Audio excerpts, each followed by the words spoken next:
ایک آدمی تھا جو سمندر کنارے رہتا تھا۔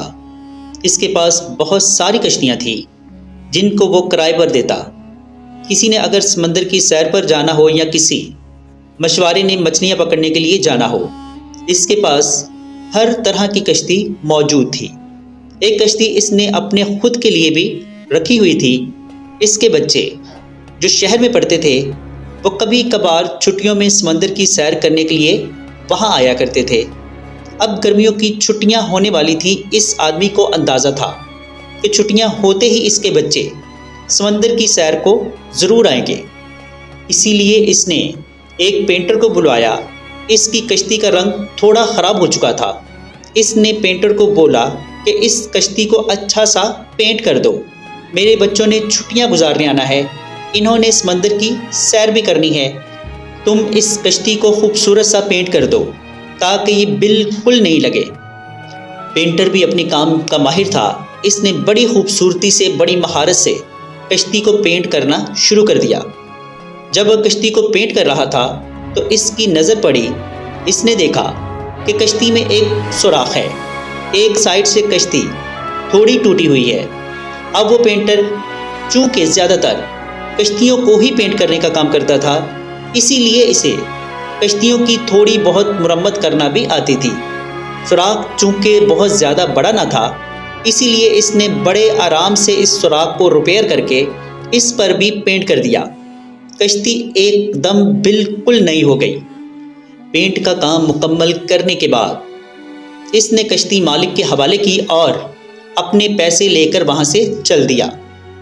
کشتی کی مرمت کا ذکر اس نے مالک کے ساتھ کیا ہی نہیں۔ چھوٹا سا کام تھا، اب اس کے میں کیا الگ سے پیسے مانگوں؟ اسے اچھا نہیں لگ رہا تھا، اسی لیے اس نے مالک سے اس مرمت کا ذکر ہی نہیں کیا اور واپس اپنے گاؤں چلا گیا۔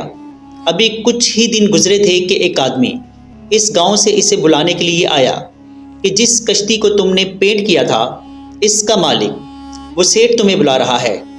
اب یہ پینٹر گھبرا گیا، پریشان ہو گیا کہ اس نے تو اپنا کام بڑے اچھے طریقے سے کیا تھا، کہیں کوئی کمی تو نہیں رہ گئی تھی کہ دوبارہ بلاوا آ گیا۔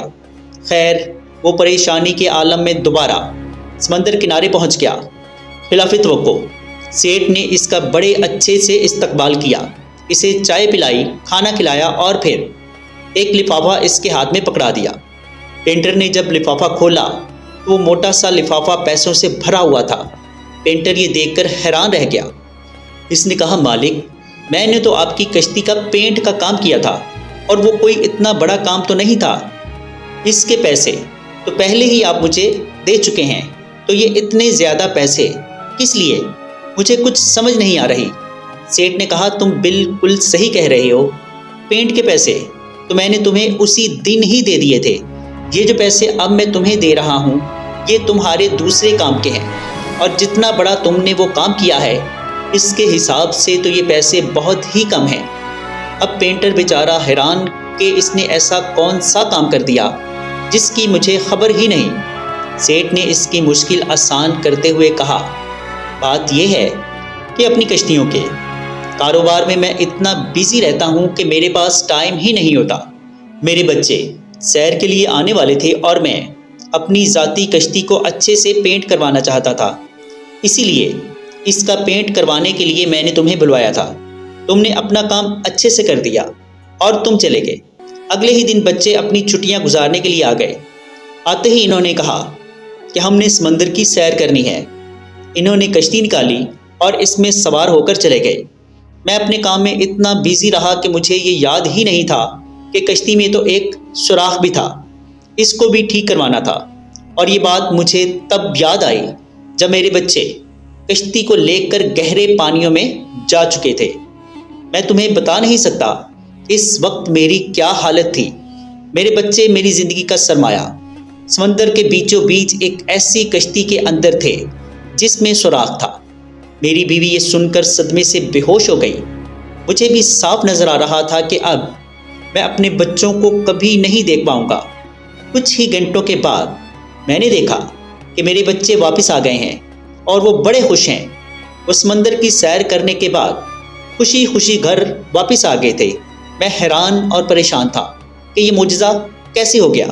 جس کشتی میں سوراخ تھا وہ کشتی صحیح سلامت سمندر سے واپس کیسے آ گئی؟ میں نے اپنے بچوں کو گلے لگایا، اپنے رب کا شکر ادا کیا اور پھر بھاگا کشتی دیکھنے کے لیے گیا۔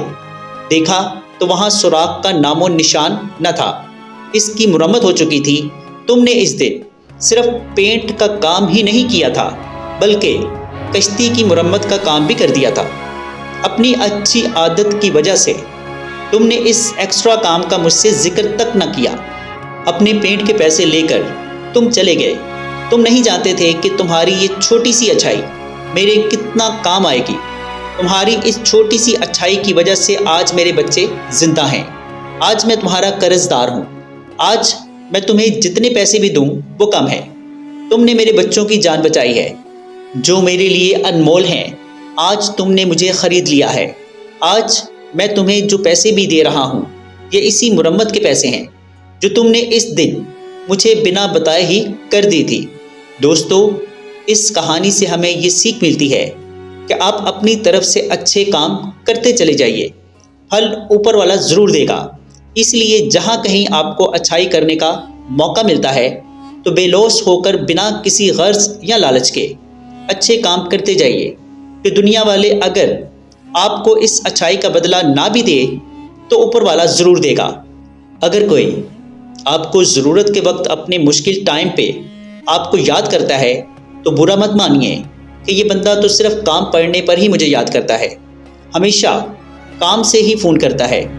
ہمیشہ یاد رکھنا کہ اندھیرا ہونے پر ہی دیے کی یاد آتی ہے۔ اسی لیے اپنے رب کا شکر ادا کیجیے کہ اس نے آپ کو چراغ بننے کا موقع دیا۔ اس نے آپ کو موقع دیا کہ آپ دوسروں کی زندگیوں کو روشن کر رہے ہیں اور ان کے اندھیرے مٹا رہے ہیں۔ معزز ناظرین، آپ کو یہ واقعہ کیسا لگا؟ اپنی قیمتی رائے کا اظہار کمنٹ باکس میں ضرور کیجیے گا۔ اگر آپ مزید ایسے واقعات سننا چاہتے ہیں تو شاہزین وائس کو سبسکرائب کر کے بیل نوٹیفیکیشن کو آن کر دیں اور یاد سے اس ویڈیو کو بھی لائک کر دیں۔ آپ کی چاہتوں کا بہت شکریہ۔ اللہ نگہبان۔